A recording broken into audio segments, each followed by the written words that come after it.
Il est 21h, nous sommes à Serres, plus précisément au camping des Barillons, où Marianne et Christophe nous accueillent pour cette soirée présentée et proposée par Fred. Avant de retrouver Fred et tout son matériel, on va rencontrer les patrons du camping.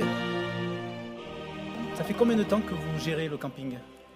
13 ans. Ça fait 13 ans, c'est la 14e année, non 13e année, ouais. 13e année. 13e C'est année. bien, ça fait un moment. Ah oui. Vous recevez à peu près combien de personnes, enfin combien de, comment on appelle ça, de campeurs? On a 60 emplacements, donc on peut héberger 250 personnes.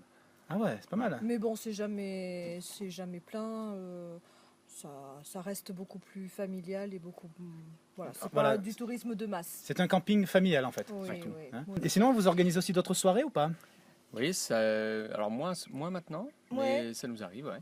Oui, des fois des petites soirées conviviales, des fois des petites soirées avec de la musique. Voilà, ça arrive. Mais Pas toujours, pas voilà. tous les ans. C'est pas systématique. C'est pas quelque chose Mais de toujours dans ce forcément contexte systématique. familial. Hein. Ah ouais. C'est pas la grosse Ouais. bringue, c'est vraiment Non, le côté. non, Non, ouais. Des petites soirées concerts, des petites soirées DJ, karaoké, Voilà, organisé des fois par les enfants. ouais, des spectacles un petit Des peu, spectacles. théâtre. Alors, ce dans sont le les grands vent. qui sont là, qui organisent. Voilà, Bon, demain ben, d'ailleurs. Venez nous voir alors. Et moi aussi. Toi aussi? Ah. Donc qui c'est qui fait le DJ? Moi. Ah. Alors c'est DJ comment? DJ Titou. DJ Titou. Ça va. Bon bah c'est très bien. Écoutez, merci beaucoup. Hein, et bonne soirée. Hein.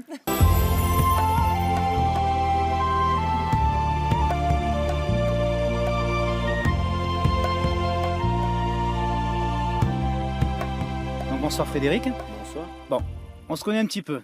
Donc on va se tutoyer, comme ça c'est fait. Alors Fred, explique-moi un peu ce soir déjà, quelle est l'idée de la soirée? Donc le but de venir sur Serres, c'est déjà qu'on n'a pas fait valoriser la région et venir faire découvrir aux campeurs en fait, sur le camping des Barillons la voûte céleste et de faire venir découvrir ce patrimoine céleste des Hautes-Alpes qui est remarquable. Comment ça se fait que tu viens avec tes télescopes, c'est ça? C'est une société? Qu'est-ce que c'est une prestation? Qu'est-ce que c'est exactement? Donc il y a un an, j'ai créé un truc un peu innovant qui n'existe pas en Europe, c'est l'astronomie mobile. C'est le fait de se déplacer chez les particuliers, de ne pas s'entasser sur une nuit des étoiles à 100 personnes et de faire découvrir le ciel en famille, entre amis et d'avoir un peu des soirées innovantes. Voilà. Tu te déplaces un peu que dans le 05 ou aussi dans les départements aux alentours? Donc on se déplace dans le 05, cette année on se déplace pas mal dans le 05, mais c'est vrai qu'on va essayer de le faire évoluer sur toute la France parce que c'est un truc qui n'existe pas. Donc essayer un peu de faire valoriser l'idée et voir un peu jusqu'à où ça peut mener. J'ai vu aussi, donc il y a un site internet, enfin il y a le Facebook, etc. Et j'ai vu qu'aussi tu mélanges un peu de la musique. Alors Non ça, ouais, c'est un projet qui est pas tout à fait fini. C'est un mélange de musique et d'astronomie. C'est le faire voyager les gens en fait à travers la musique et l'observation du ciel en même temps. Donc accompagné à la guitare avec un peu de chansons et après sur l'explication du ciel avec l'observation au télescope. Il y a déjà eu des soirées qui ont été Alors, il y a organisées. déjà eu Hein. 3 soirées qui ont été organisées. Ça s'est très bien passé, mais c'est vrai que c'est une organisation un peu plus conséquente. Donc il n'y en aura pas plus cet été. Ce soir, donc, on a 2 télescopes. Alors c'est marrant, il y en a un, on dirait une paire de jumelles. Alors c'est une paire Hein de jumelles, on n'est pas sur 2 télescopes, donc on a un télescope robotisé de type Schmidt-Cassegrain juste derrière nous, et on a une paire de jumelles Myoshi qui est juste à côté de nous, D'accord. donc, avec Guillaume. C'est vrai que ce soir, c'est un peu particulier parce que je sais que tu te déplaces pour voir des personnes individuellement, enfin des familles, tu vas aussi sur les communes, les mairies, et donc ce soir, c'est un camping.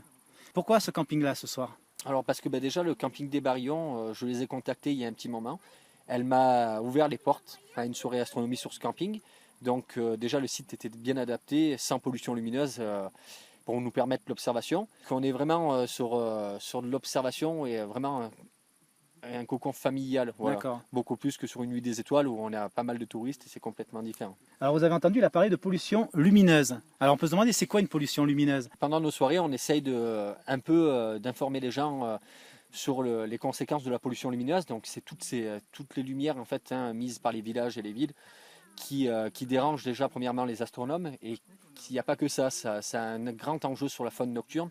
La nuit, tout ne s'arrête pas. il y a une faune et ça bouleverse vraiment beaucoup de choses. Ben, on va regarder tout ça, hein? Ça marche. Allez.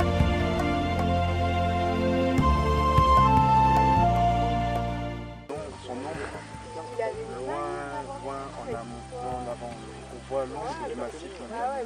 Et dire que la lumière elle est rasante, c'est-à-dire que quand on voit le soleil qui est en train de se coucher, en fait, Ça fait déjà 8 minutes 30 que le soleil est couché. Voilà. Quand on parle de galaxie, c'est pareil, on a une galaxie très proche, c'est la galaxie d'Andromède. Elle est à 2,5 millions d'années-lumière de la Terre. On l'observe telle qu'elle était il y a 2,5 millions d'années. avec des jumelles ou des télescopes, on commence à avoir un peu plus loin, quelques dizaines de milles ou centaines de milles d'années-lumière pour certaines étoiles.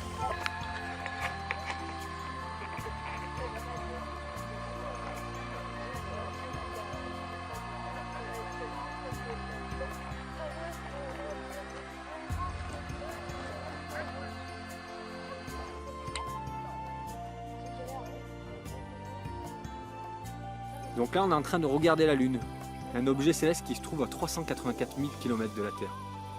On parle de la sœur de la Terre. À l'époque, pendant que la Terre n'était pas du tout dans une période favorable, remplie de volcans, pas du tout favorable à la vie, un astéroïde de la taille d'une planète, la taille de Mars, est rentré en collision avec la Terre. La Lune, c'est l'ancienne croûte terrestre de la Terre. Donc on peut parler de sœur de la Terre. Là, on est sur Saturne de ce côté-là, et on est sur Saturne de l'autre côté aussi. Donc, voilà, on vous attend auprès des instruments. Pluton, depuis qu'on l'a découverte, elle n'a pas fait une fois le tour du Soleil. Alors là, c'est le but, c'est le jeu de ne pas grossir pour l'instant, c'est de déjà détailler cette année, avant d'aller grossir et d'aller le voir de plus près. Donc là, on est sur la constellation du Scorpion. On a une étoile qui est relativement importante dans le Scorpion, c'est Antares, qui est juste ici. Antares qui scintille beaucoup dans le ciel. Alors on est sur deux instruments différents. Ici, on est sur quelque chose qui va nous permettre d'aller chercher des objets du ciel profond et de les grossir. Là, on est sur du grand champ, ça permet de voir beaucoup plus de choses, mais moins loin. Tristan, qu'est-ce que tu as appris ce soir? J'ai appris plein de choses très sympas. Et, Alors, est-ce qu'il y a quelque chose en particulier que tu te rappelles? oui, pas mal d'étoiles. Pas trop les noms, mais j'ai vu pas mal d'étoiles qui étaient magnifiques. Et toi, Kélia, est-ce que tu te rappelles de quelque chose? J'ai vu une étoile, mais La grande ours? Oui, Est-ce que ça vous a plu? oui. Ça va, allez. On va retourner encore regarder les étoiles. Mais très léger à gauche.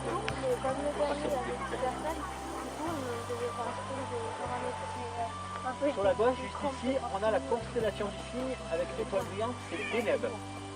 Alors Deneb, c'est la queue du Cygne. Donc l'étoile polaire, elle, c'est vraiment le bout de la queue de la petite ours.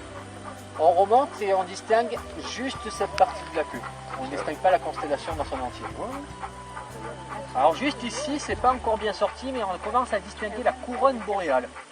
La couronne boréale, c'est ces étoiles-là. Ça représente un petit cercle.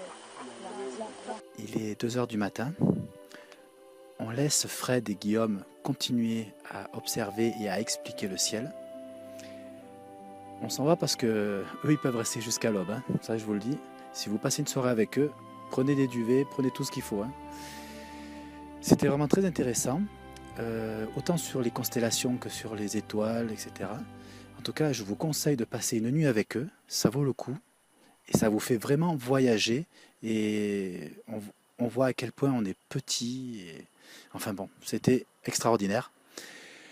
Allez, quant à moi, je crois que je vais aller faire dodo. Et je vous dis à bientôt pour 24 heures dans les Alpes du Sud.